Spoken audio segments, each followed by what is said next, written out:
Hello again. We have two more cards today to review. After this, only two more, so really close to the end. Today we have Forestcraft and Portal. First up, we have the Ultimate Smithing Technique, one play point spell for Forestcraft. Give +1 attack and rush to all followers in your hand. Originally cost 1 or less. Enhance for give them Storm instead. Yeah,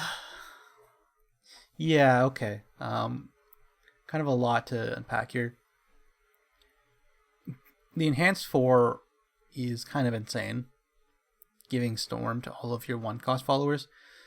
So let's say on average you have let's say 6 fairies, because that's probably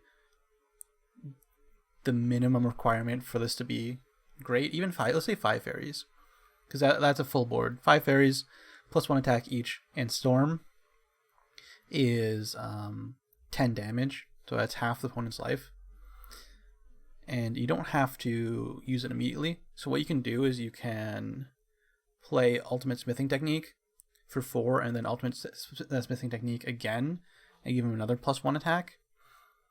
Because it is not until end of turn, it's a permanent effect. You can even start stacking. You start stacking it immediately, so you can easily get this to not just double but triple the attack of your fairies, or the high roll, which is 3 Ultimate Smithing Techniques, which is 20 damage with 5 fairies. And it doesn't even have to be fairies as well. The Rhino Roach, the new Rhino Roach, is a 1-cost, so it gets affected by this.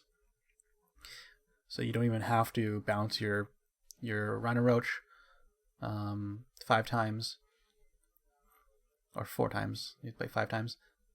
So it's kind of crazy with that. If you're just playing fairies and the Rhino Roach, you can easily get an OTK situation without having to bounce the Roach the required amount of times to get Storm. Because you can even have like 2 Rhino Roaches that are like on you played like 3 times, so it's 4 attack, +1 is 5 attack, second one is 6 attack, Storm. It gets really crazy. It's I don't know. It's kind of crazy. They did also add the new Dawn Splendor 2-drop to help reduce damage from Storm. So again, look, if you're going for a fairy combo plan, if they have that card, then it nullifies it for a turn. There is counterplay now, but this is still kind of a really strong card. Even just as kind of like removal, giving your fairies rush is not the worst. It also works with wisps as well, because they cost 0. So 0-cost wisps will also be an option to give Storm, or rush for 0-cost 2 damage removal. A lot of crazy things you can do with this.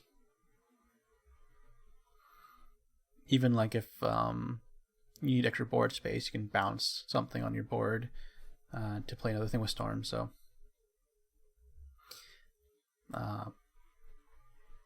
kinda good, because it gives it to all followers in your hand. Next up, we have the Portalcraft Legendary and its huge wall of text. Modesto, the Absolute, 4 play point 3/4, with Accelerate 1, deal X damage to enemy follower, X equals number of artifacts in your deck. We've seen this effect before on another Portalcraft card. This is pretty good at 1. It's not an early game high damage unless you get ways of getting artifacts in your deck really early. Then this kind of becomes insane, because you can easily do 4 damage, 3 damage for Accelerate 1, which is really, really good. So potentially early game removal if you get artifacts in your deck early. The Fanfare is hand 7, gain the ability to evolve for 0 evolution points, then reduce the cost of all artifacts in your hand by 1.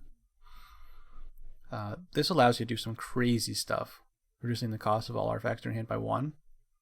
It lets you get a really early like Maisha, because you can use artifacts to actually give you back play points with the Acceleratum and other refund abilities.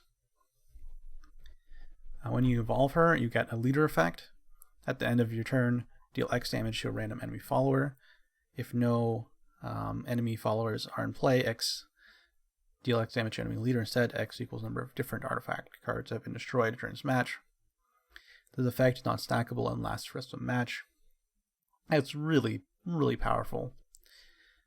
It's a constant effect every turn, so it pretty much makes it so the opponent loses a card a lot of the time. They lose a follower, like every turn, which is ridiculous. Depending on how many artifacts you've destroyed this match, assuming on average it would probably be easily 2, 4 if you're making a deck probably built around this. So 4 damage to an enemy follower each turn adds up, and it's at the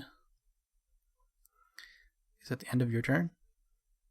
At the end of your turn, so you can control if this does damage to opponent's face by removing their board, which is really good because you get to control where the damage goes. If it was at the beginning of your turn, then the opponent gets a little bit more options for where the damage goes. But because at the end of your turn, you have full control of how that damage gets, where the damage goes, which is really, really powerful. So yeah, this card is kind of insane if you get it out early.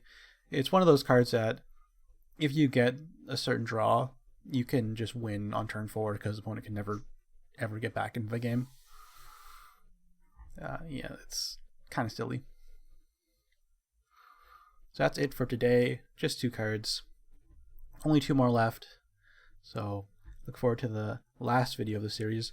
And maybe, if I have time, I'll put together all of the cards and do a full review of what I think about them when we see all of the cards. So that's it again. Make sure to subscribe, and I'll see you guys tomorrow.